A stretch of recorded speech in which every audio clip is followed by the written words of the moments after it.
This is a recording from a Sunday meeting of the BC Humanist Association in Vancouver. Humanism is a progressive worldview that, without supernaturalism, affirms our ability and responsibility to lead meaningful, ethical lives capable of adding to the greater good of humanity.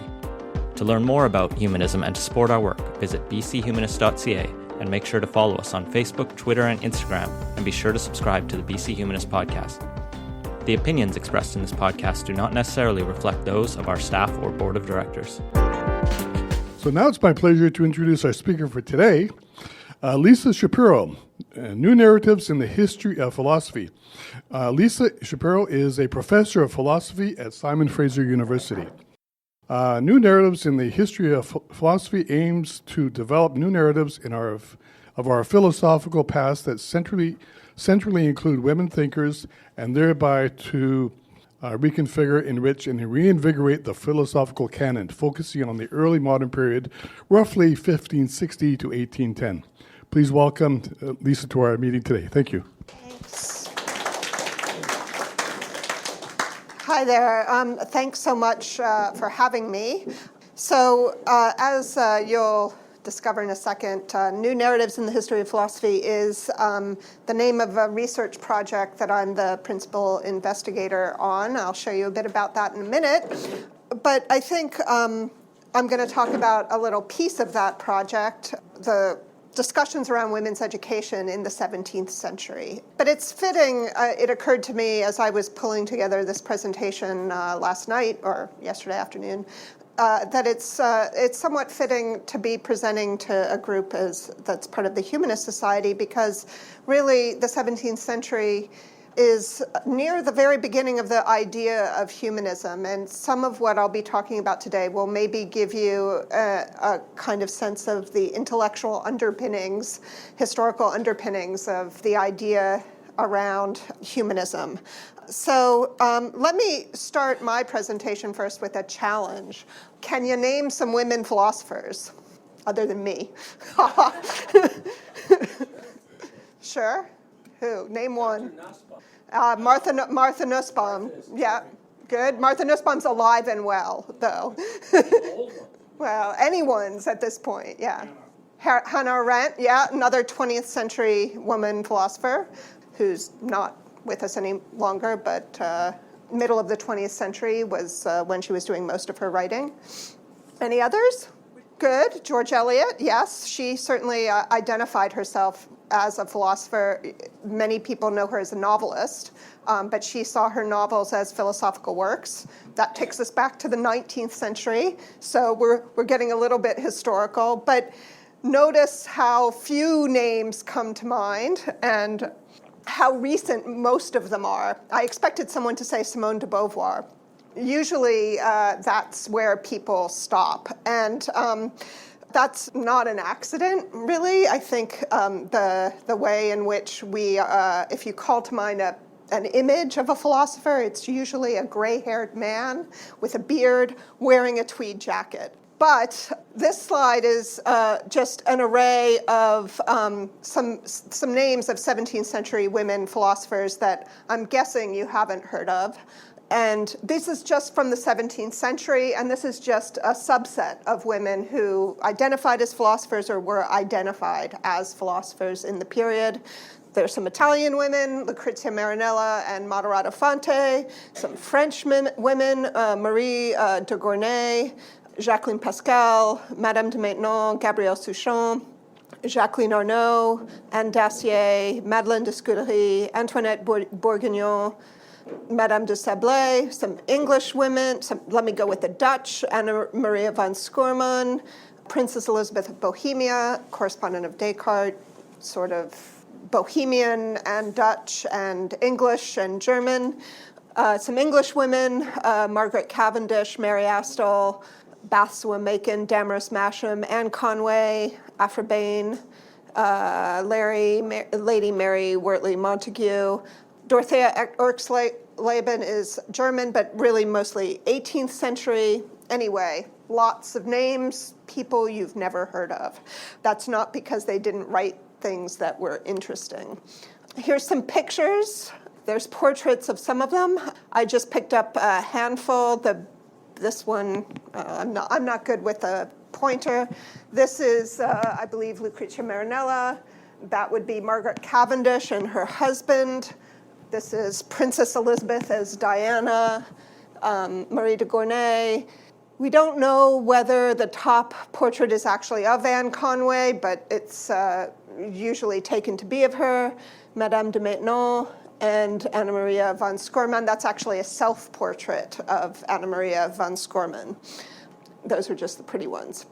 So given that there's all these women who are actually doing philosophy in the history of intellectual endeavor, what should we do about that? And I work with two assumptions. One, that these women contributed philosophically in their own time, so they have something philosophically interesting to say. And secondly, when we do the history of philosophy, it should reflect the diversity of people that were engaged philosophically with interesting things to say that contributed philosophically. So that suggests or implies that the history of philosophy should include these women. But there's a lot of them, and there's a real challenge of what to do given these assumptions. There's at least two strategies that are currently in play right now among people like me that are working on this kind of practical problem. One strategy is to just dive into the philosophical work of individual women, effectively reading them in the same way we receive other key figures or canonical figures in the history of philosophy.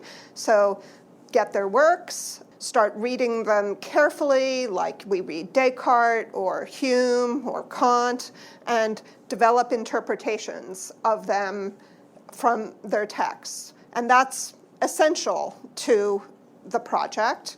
There's a second strategy, though, that I think is equally as important. One of the potential pitfalls of pursuing strategy number one is we get really into the text, but there's only a handful of people working on reading these texts carefully and developing interpretations, and as soon as those people move on to other things or pass away, there's no one left working. You have to be interested in the women in order to spend some time working on them. Well, what if you were interested in the questions these women were addressing? And what you then want to do is tell a new story about the history of philosophy that takes the questions they're interested in as central, and then the women and their philosophical work get worked quite naturally into a story of the history of philosophy. So if you're interested in the philosophical question, you'll naturally be led to consider the women's contribution to answering that question. I think these two strategies, as I hope is clear from what I've just said, are not mutually exclusive. They actually go hand in hand and work together. And of course, there's other strategies as well that one can deploy in trying to have the history of philosophy reflect our intellectual historical past a bit more accurately. So no matter which strategy we pursue, we need some more information, and that's where the project that was just mentioned fits in to things. The New Narratives in the History of Philosophy project that's been supported by the Social Sciences and Humanities Research Council of Canada, your tax dollars at work, is part of the project involves making information more readily accessible. And at SFU, there's two elements, open access elements of that project that have already been started. One is a bibliographic database that tracks the women authors, their works, and various other details about the publication. Right now, the goal is to have, built into the database, we have subject tags so that if you're looking for a woman writing on a particular philosophical topic, you'll be able to search for that topic and that work, and the woman and her work will come up. But somebody's got to do that coding, and doing that coding involves reading the work. The other thing that the SFU library has built as part of this project is a digital collection. Right now there's only one text that's in the digital collection. It's images of Princess Elizabeth's correspondence to Descartes in the manuscripts. They're actually not her hand; they're copies, but it's the only copy that exists of Elizabeth's letters to Descartes. So they're housed. Images are publicly available through the SFU Library Digital Collection. My colleague at McGill, Marguerite Delorier, has a project called querelle.ca, which is focused on texts related to equality, and she's done a lot of transcriptions of manuscript and print material, and the SFU, those texts will be archived as part of the SFU digital collection. So again, making more material readily accessible. This is just our nice little website. They're small screenshots. I didn't know whether there'd be Wi-Fi here or not, so I've got screenshots for you. You can't really read the website. It's really easy to remember if you want to check out the things we've been doing.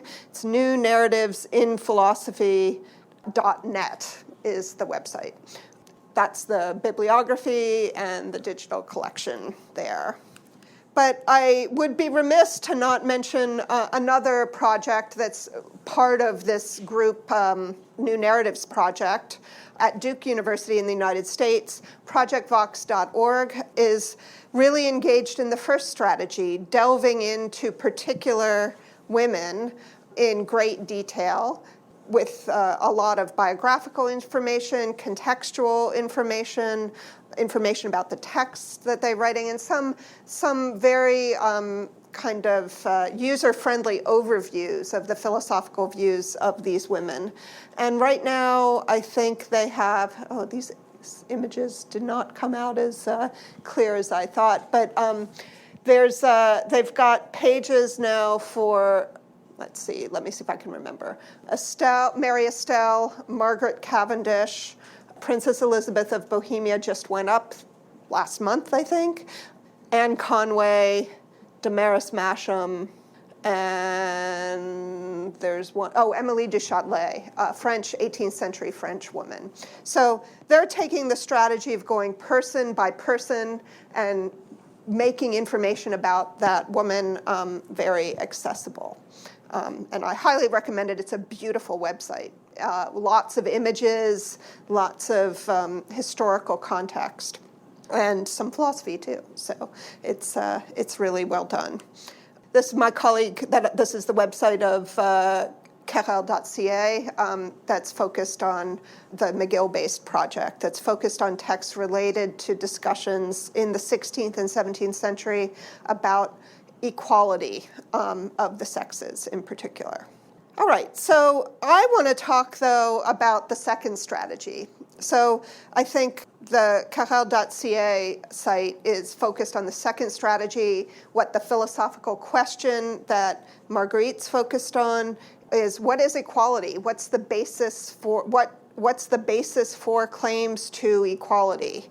And how is that answered? How is that question answered in the 16th and 17th century with respect to the equality of the sexes?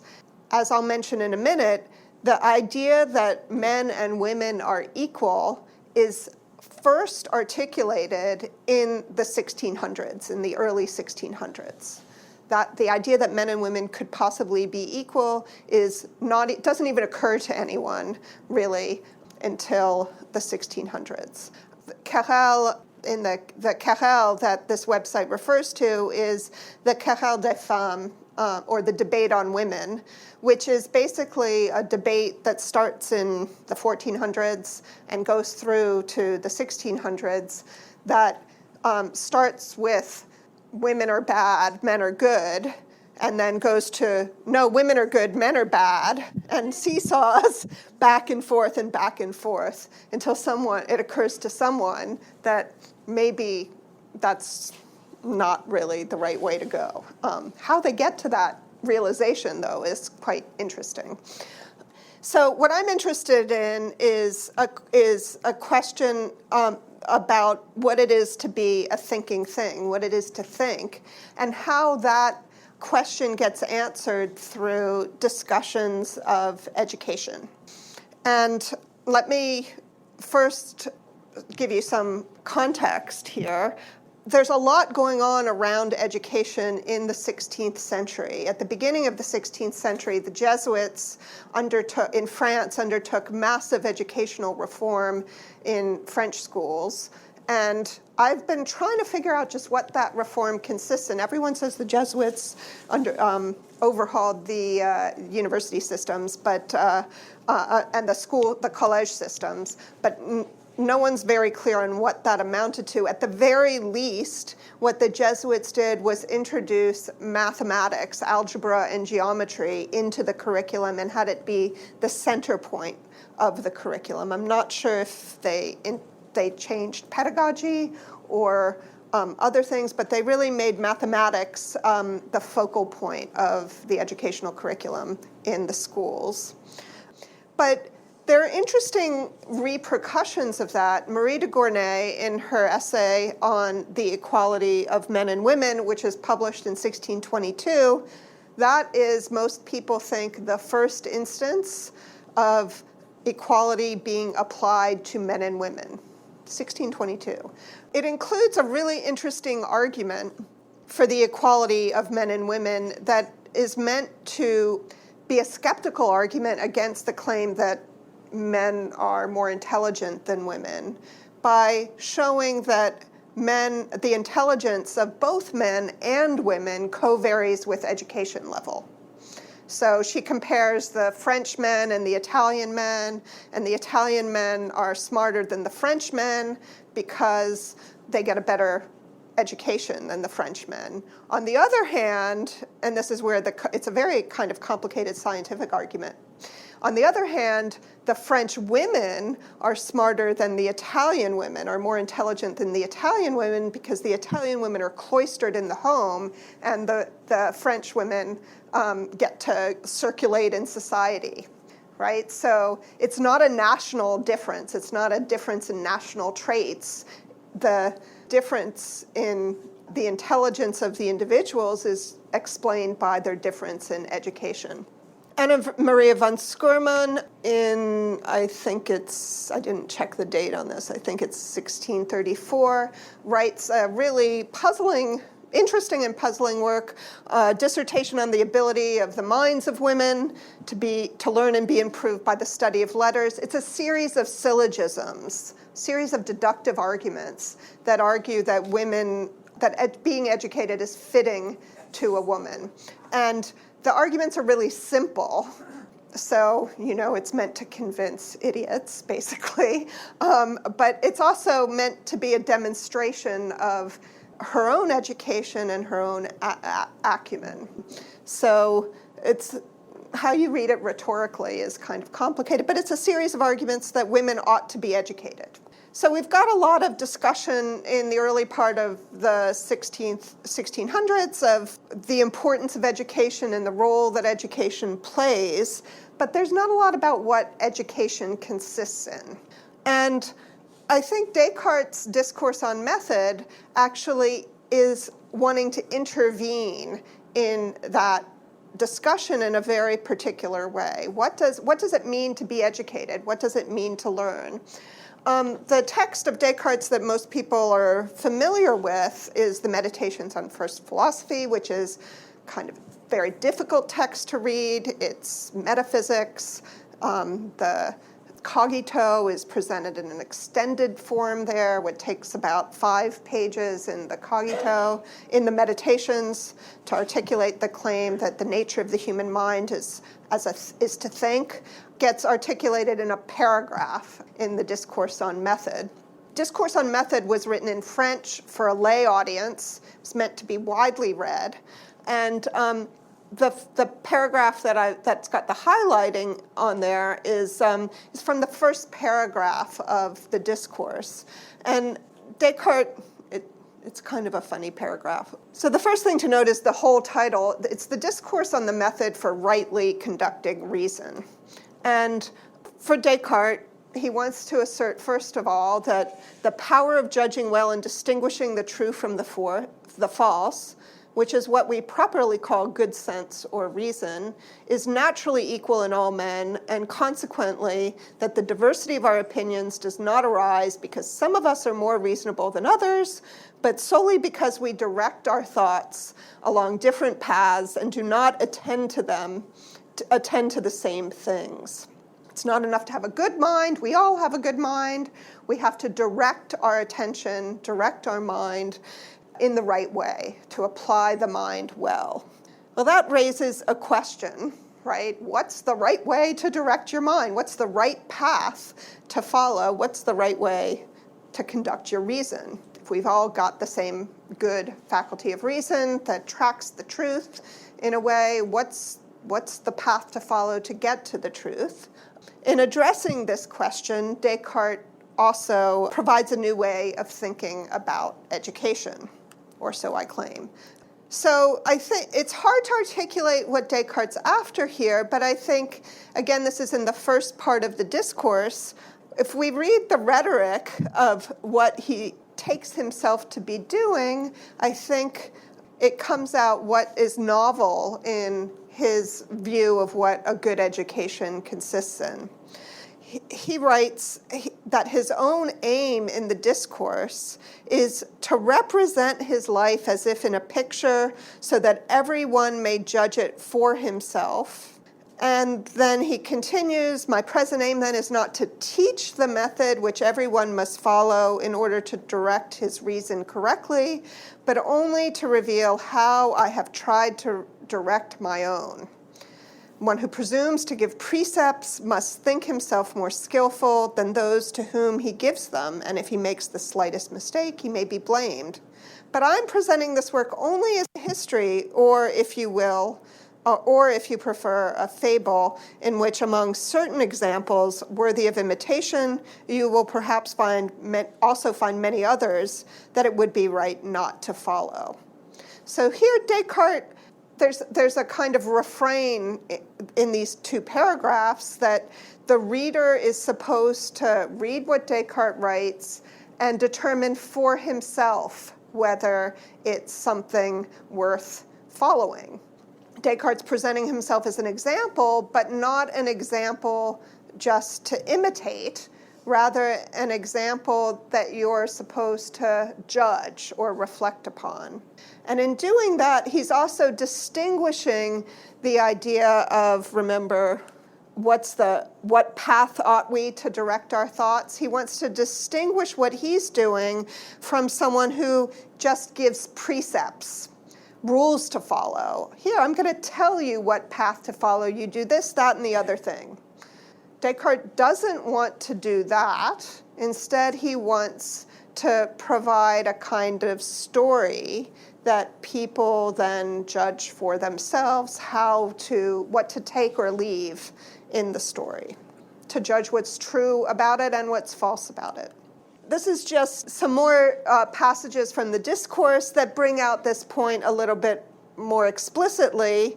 My plan has never, I'm just going to the middle paragraph, my plan has never gone beyond trying to reform my own thoughts and construct them upon a foundation which is all my own. If I'm sufficiently pleased with my work to present you with this sample of it, this does not mean I would advise anyone to imitate it. So he's drawing a distinction between providing a sample and providing something to be imitated. He's describing himself as his own guide, and that's effectively encouraging his readers to be their own guide as well.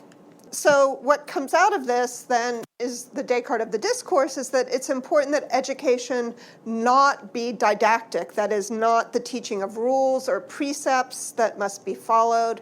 Rather, true learning is done for oneself.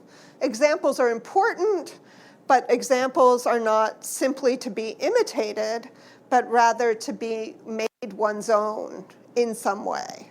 But nonetheless, learning for oneself is not without rules. It's not that you can just go off and take this example and that example and the other example and do whatever you want. There's some constraints there's some method to thinking for yourself. And that's what the method for rightly conducting reason is meant to demonstrate.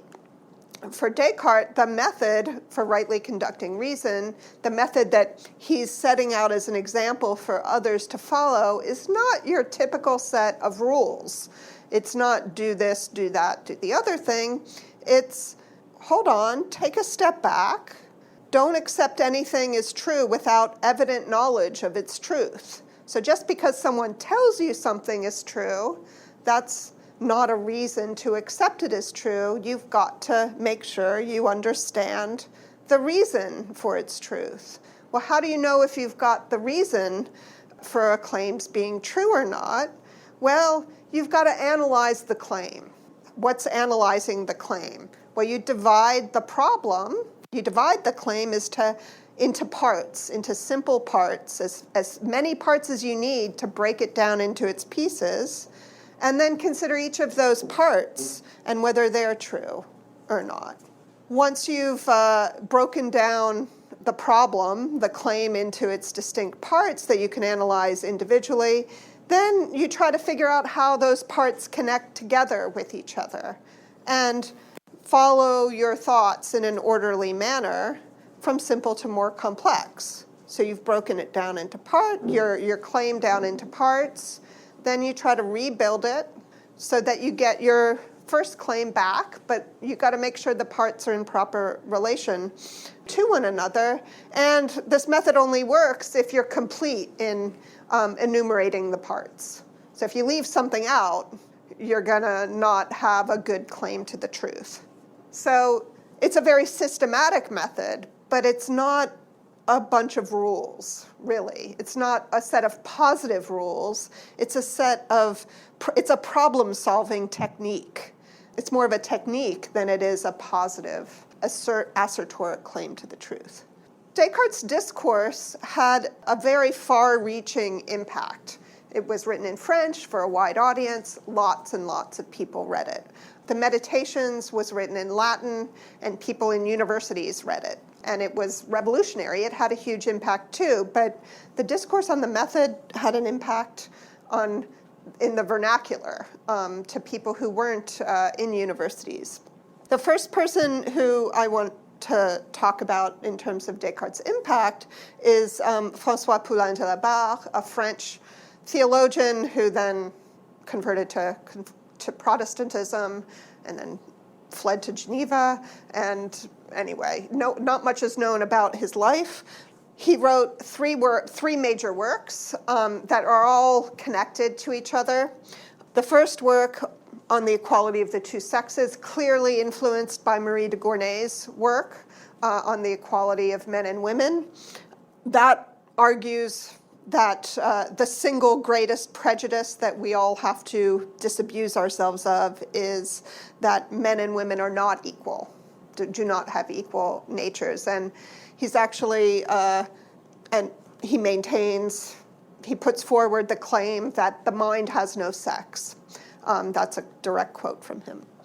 That's followed by another work a year later on the education of ladies, in which he both argues for women's education and demonstrates a method of education.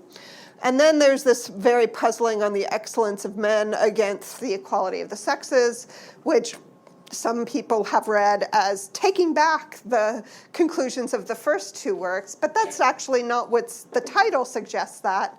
But if you actually read it, what he's doing is imagining someone who objects to his views and answering those objections. So it's a sales technique, basically, to title it. He's wanting to draw in the dissenters who think they're going to find an ally and then show them how they're wrong. All right, so here's a passage from Poulain from the preface of The Equality of the Sexes. I'm using a translation by Desmond Clark. The best idea that may occur to those who try to acquire genuine knowledge if they were educated according to traditional methods is to doubt that they were taught well and to wish to discover the truth themselves. As they make progress in the search for truth, they cannot avoid noticing that we are full of prejudices and that it's necessary to get rid of them completely in order to acquire clear and distinct knowledge. So you can see that Poulain is adopting Descartes' method right from the beginning to never accept anything as true without evident knowledge of its truth. And if you go back to the slide with a quotation you can barely read, Descartes here in the discourse is talking about how custom and opinion persuade us rather than any certain knowledge. For Poulain, a prejudice is a belief that we have from custom or opinion. And just because everyone believes it doesn't make it true. For him, the kind of paradigm case of a prejudice is that which is commonly accepted about the inequality of the sexes. That's a belief that people hold out of custom and out of nothing more than custom. And what he goes on to show in this essay is that if you examine it just a little bit, it will be proven to be false, and that the mind, in fact, has no sex. There is no natural inequality between men and women. There's, of course, social inequality, but the social inequality is due to custom and opinion, not grounded in any truth. So one of there's lots of arguments in Poulain. I'm just going to focus on one about education. So Poulain imagines those people who believe that there's an intrinsic inequality between men and women to point to all the character flaws that women have in their behavior. And Poulin's rejoinder to that is, look, any faults that you see in women are a result of their education. Is there anything in what women are taught that leads to a solid education? It seems, on the contrary, that their education was designed to diminish their courage, to cloud their minds, to fill them with only vanity and foolishness, to smother all the seeds of virtue and truth in them, to neutralize any tendency they might have towards great things, and to remove their desire to improve themselves as we do by depriving them of the means to do so. So what Poulain is claiming is that the kind of quote-unquote education that women have received have only inculcated customs into them. And these customs keep women in a position of subjugation because their self-confidence is diminished. The right virtues are not cultivated in them. In fact, the kind of education that women receive is not the kind of education that Descartes envisions. Women aren't taught or encouraged to think for themselves. So one of the interesting things I think about Poulain is that he's also highlighting, not just that he's recognizing that women aren't receiving the education that Descartes the kind of education, the kind of model of education that Descartes is pointing to in the discourse, but that he's noticing that a critical aspect of education is the building of self-confidence and a desire and capacity for self-improvement. So that education just simply isn't a matter of learning the content that's delivered to the students, but also a matter of cultivating the right set of emotions and self-conceptions, a dimension of self-esteem that encourages the kind of curiosity and search for reasons that forms the core of the Cartesian method of education. In The Education of the Ladies, in the second work, he both argues for women's education and models what, for him, a good education looks like. And what the Education of Ladies consists in is a series of 5 conversations amongst 4 people, one of whom is Poulin's alter ego, so the master. But there's also 2 young women and a young man who are in conversation with each other. What's interesting about this foursome is that they're in different stages of their education. One person's the master, one of the young women is quite far along in her education. The young man's had a formal education, but he's got a lot of prejudices. He hasn't critically examined what he's been taught by custom. And then there's a young woman who has had no formal education and is just learning through the conversation. So these four people are in conversation with each other, and while there's a master who is leading them in a guided process, objections and questions are encouraged on the part of the master. He's not infallible. And in fact, there are occasions where one of the three younger participants asks a question and raises an objection to him and corrects him, and he takes that criticism on board and changes his view. Each of the participants has their confidence built by engaging in this conversation and by having their own questions taken seriously. So there's really no such thing as a stupid question. The young man, Tamander is his name, asks a lot of stupid questions, says a lot of really stupid things, but he's taken just as seriously as everybody else, right? Everyone's taken seriously. The other piece that's interesting, and this is clearly also following Descartes, is that for Poulain, the foundation of an education is understanding one's nature as something that understands. So you can't learn effectively until you have some self-knowledge. And self-knowledge is understanding what it is to think, what it is to have the capacity for understanding. Only when you understand what it is to have a capacity for understanding can you then really undertake the process of learning. So that whole discussion of one's nature as something that understands takes up the first four conversations, and it's not until the fifth conversation that they actually get to some something that we would call content. They start learning actual stuff that's not just about who they are as human beings, as thinkers. So one of the distinctive things about Poulin's form of education, and he says this explicitly, is that he thinks that you don't really undertake his form of education until you're old enough. You have to have really gone through been inculcated in some habits and customs. You have to have some prejudices in the first place, some false beliefs in the first place before you enter into his form of education.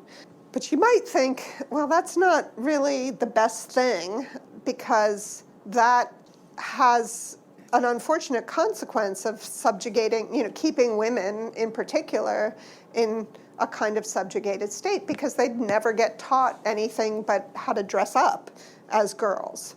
They don't get taught things. And interestingly, this is where Françoise d'Aubigné, Madame de Maintenon, comes in. She has a very privileged position. She was the consort, if not wife, of Louis XIV in France. She was a very powerful woman in the French court.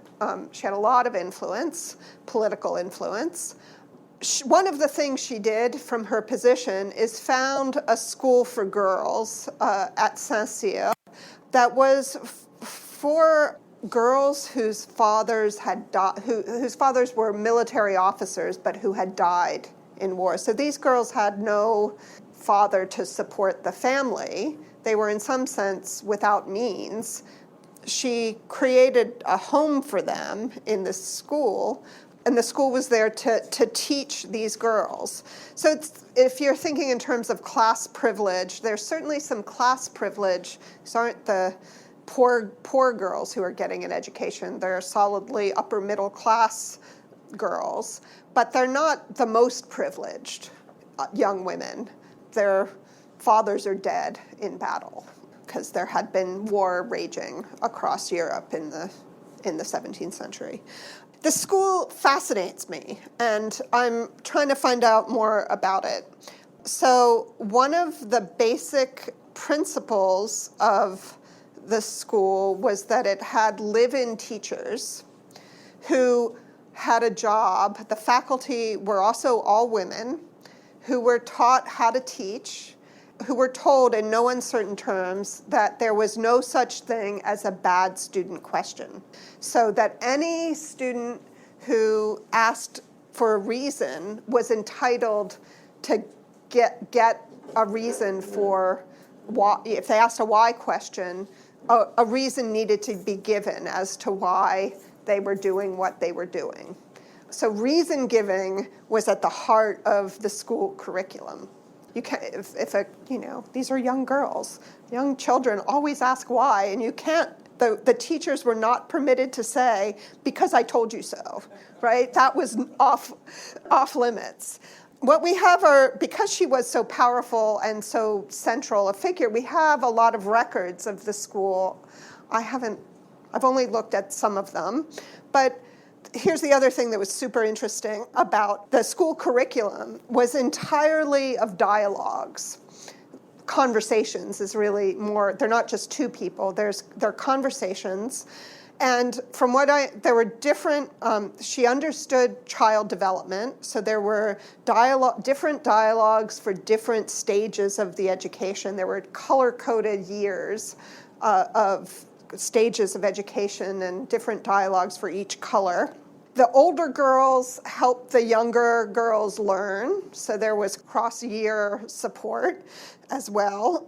And from what we know, each of the students took on a role in these conversations and had to act out the dialogue. And the dialogues themselves are short, they're like 4 or 5 pages each. And they're always a discussion among the different girls of some contentious issue. So one of my personal favorites is on the education at Saint-Cyr. And there's the girls who think the education's great and the girls who think they'd rather be playing games than stuck in this education, and they're trying to convince one another of who's in the right. There's no, as you read the dialogues, many of them, although not all of them, it's not clear which of the characters in the dialogue is actually the one that you're supposed to end up in. So some of them are more clear than others, but there's always, it's never 100% clear because the counter-arguments are also clear. In addition to the dialogues, there are Maintenon's own addresses to the students.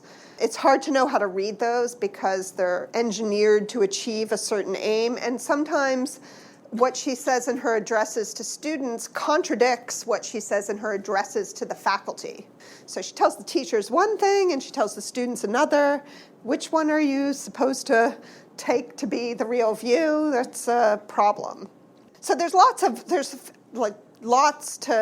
questions to be asked about this school. I'm just really curious. So for me, the question is, so what do the kids do? They act out these dialogues.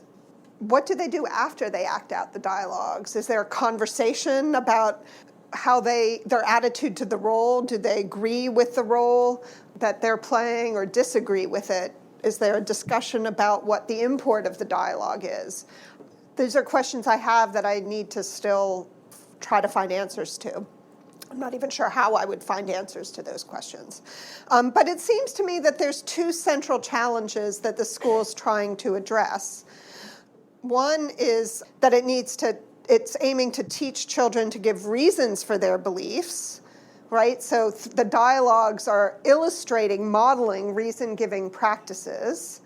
And the second, and that's sort of why I'm interested in what the aftermath of the dialogue is. Are they just kind of imitating reason-giving practices so that when they go off to ask for reasons in the real world outside of school, they're just parroting the dialogues and the behavior in the dialogues, or are they actually taught to reason first through imitation and then through reflection on what they're doing? I don't know the answer to that question. And the second aim is to provide a moral education that inculcates a set of social norms and expectations. And here it's sort of interesting because the first aim, I think, is really quite radical, to teach children how to be reasoners. The second aim is very conservative. The kind of social norms that she wants to instill in these girls is the importance of being married, and the importance of obeying your husband, the importance of having faith in God and being pious. Right, so it's really quite socially conservative, even if the dialogues that are furthering those ends are raising objections to those ends themselves. So it's a question of how these two ends interact with each other. That's interesting. So that's what I just talked about. Is it possible to inculcate the kinds of habits that allow for a stable society? Madame de Maintenon, as the consort of the king, very much wanted to preserve a stable society, right, to prevent revolution and insurrection, while instilling a skeptical attitude that is supporting the ability to give reasons. Is it possible to be both skeptical and conservative at the same time? And I think that's one of the challenges that Maintenon's school is meant to address. Now, there's one other person who I want to mention, because Mary Estelle, English woman, also proposes a school for women, a serious proposal to the ladies. It's also premised on skepticism, but for Estelle, it's premised on a skepticism about cultural norms. The very sort of upbringing that Poulain criticizes, and in many ways the very sort of cultural norms that Maintenon is trying to reinforce in certain ways. Now, what's interesting about Estelle is that she initially proposes a school for girls in part one. She's trying to raise money to build the school for girls, but she fails, or changes her mind. It's not clear, really. She doesn't raise enough money to build a school in any case. And in part two, for whatever reason, she moves away from an institutional context. She stops thinking about a school for girls and instead switches to having individual courses of study. And the individual course of study she advocates is clearly premised on Descartes' discourse. It's almost, the method she articulates for thinking clearly is almost verbatim from a translation of Descartes' discourse. So one question to ask about Estelle is really, is her shift to the individual course of study is just an accident, a fact that she wasn't able to raise money for the institution she wanted to build? Or is it actually a philosophically driven switch? She realized that institutions have an intrinsically conservative function to them, and that conservative function of inculcating cultural norms, of providing moral guidance, is in a condition where women are subjugated, counter to the very liberatory exercise of teaching girls to reason. So I don't know the answer to that question. That's an answer to sort of figure out, but I think it raises two interesting questions that I want to close with. Is it possible to teach children to think for themselves in an institutional context, that is, in a school? Given that institutions are wanting to function to preserve social stability, can you teach children to think for themselves in a way that doesn't result in undermining a stable social structure? That's one question. And on the flip side of it, many of you might be aware of the new BC K through 12 curriculum, which has critical thinking as a core competency, as well as other core competencies like creative thinking, but we won't talk about that. Does the 17th century have resonance with what's going on in the British Columbia school system today? So thank you.